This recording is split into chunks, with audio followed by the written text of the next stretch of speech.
Hello বন্ধুরা, আশা করি সবাই ভালো আছো।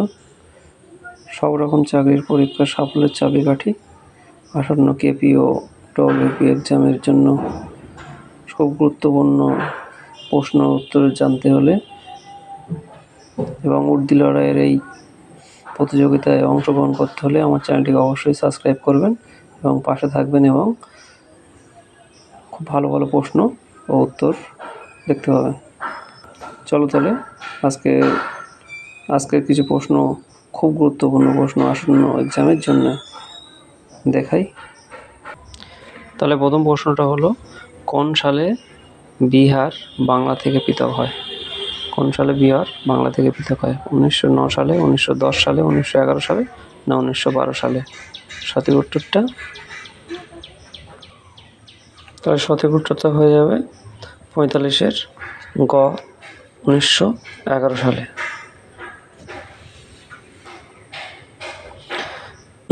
তারপরে প্রশ্ন, কে প্রথম ভারত সরকারের প্রথম আইন অফিসার হিসেবে গণ্য হয়? কে প্রথম ভারত সরকারের আইন অফিসার হিসেবে গণ্য হয়? ক হচ্ছে ভারতের প্রধান বিচারপতি, ভারতের আইনমন্ত্রী, ভারতের অ্যাটর্নি জেনারেল, এদের প্রত্যেকে। কে প্রথম ভারত সরকারের আইন অফিসার হিসেবে গণ্য করা হয়? সঠিক উত্তরটা হয়ে যাবে গ নম্বর, ভারতের অ্যাটর্নি জেনারেল। ভারতের অ্যাটর্নি জেনারেল হচ্ছে ভারত সরকারের আইনি অফিসার হিসেবে গণ্য করা হয়। তারপরে প্রশ্ন হচ্ছে, নিচের কোনটি অর্ধ পরিবাহী? কোয়ার্টজ, সিলিকন, লুটেসিয়াম, এদের প্রত্যেকে। কোনটা নিচের কোনটি অর্ধ পরিবাহী? সঠিক উত্তরটা হয়ে যাবে অর্ধ পরিবাহী হচ্ছে সিলিকন। সিলিকন হচ্ছে অর্ধ পরিবাহী।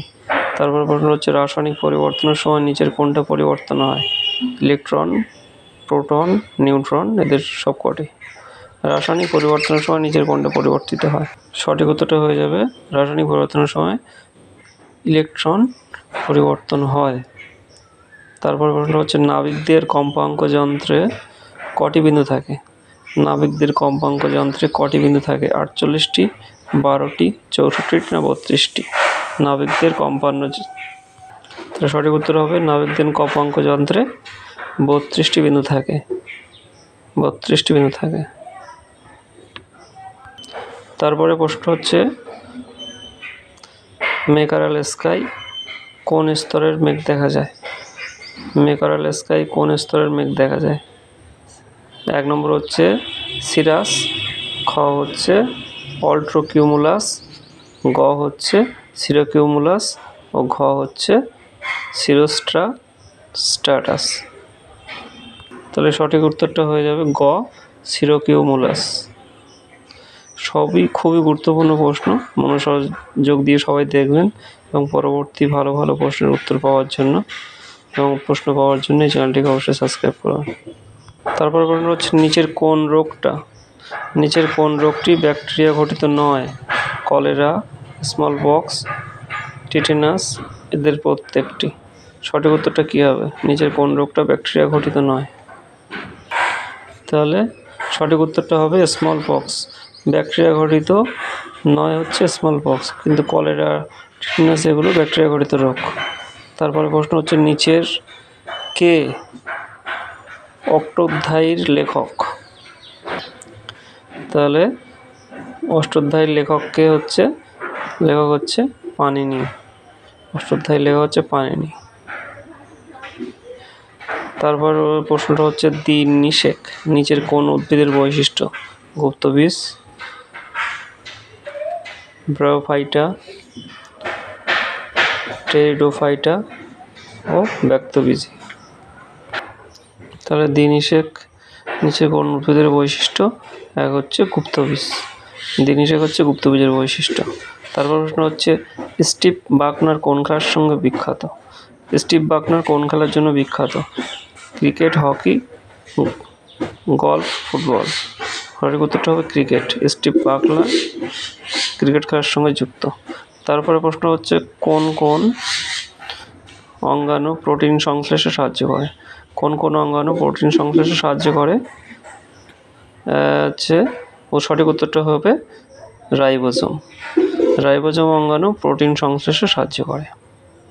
তারপর হচ্ছে হ্যান্ডবল খেলার প্রতি দলে গোলরক্ষক সহ মোট কতজন খেলোয়াড় অংশ নেয়? হ্যান্ডবল খেলায় প্রতি দলে গোলরক্ষক সহ মোট কতজন খেলোয়াড় অংশ নেয়? তাহলে হ্যান্ডবল খেলার প্রতি দলে গোলরক্ষক সহ মোট 6 জন খেলোয়াড় অংশগ্রহণ করে। হ্যান্ডবল খেলায় প্রতি দলে গোলরক্ষক সহ মোট 6 জন খেলোয়াড় অংশগ্রহণ করে। তারপরের প্রশ্নটা হচ্ছে ক্যাপ্টেন হকিন্স ইংল্যান্ডের রাজা প্রথম জেমস সুপারিশে কোন মুঘল দরবারে আসেন? ক্যাপ্টেন হকিন্স ইংল্যান্ডের রাজা প্রথম জেমসের সুপারিশে কোন মুঘল সাম্রাজ্যের দরবারে আসেন? সঠিক উত্তরটা কী হবে? জাহাঙ্গীর, ঔরঙ্গজেব, শাহজাহান না শাহ আলম? সঠিক উত্তরটা হবে ঔরঙ্গজেব। ক্যাপ্টেন হকিন্স ইংল্যান্ডের রাজা জেমসের সুপারিশে মুঘল সম্রাট ঔরঙ্গজেবের সুপারিশে ভারতবর্ষে আসেন। কোন রেখার ধাতুর পরিবর্তন সর্বাপেক্ষা কম অনুভূত হয়?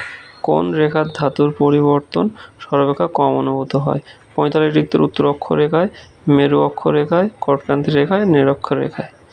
কোন রেখায় ধাতুর পরিবর্তন সর্বাপেক্ষা কম অনুভূত হয়? খ হচ্ছে মেরু অক্ষরেখায় ধাতুর পরিবর্তন সর্বাপেক্ষা কম অনুভূত হয়। উত্তরটা সঠিক উত্তর হয়ে যাবে খ। আজকে সর্বশেষ প্রশ্ন হচ্ছে ঝুলন্ত উপত্যকা কোন অঞ্চলে অবস্থিত? বৈশিষ্ট্য। ঝুলন্ত উপত্যকা কোন অঞ্চলের বৈশিষ্ট্য? শেষ প্রশ্ন। এরপরও ভালো ভালো প্রশ্ন পাওয়ার জন্য চ্যানেলটি অবশ্যই ফলো করবেন। ঝুলন্ত উপত্যকা কোন অঞ্চলের বৈশিষ্ট্য? মরু অঞ্চল, চুনাপাথর, হিমবাহ, বেলে পাথর? তাহলে সঠিক উত্তরটা হয়ে যাবে হিমবাহ। ঝুলন্ত উপত্যকা হিমবাহ অঞ্চলের বৈশিষ্ট্য।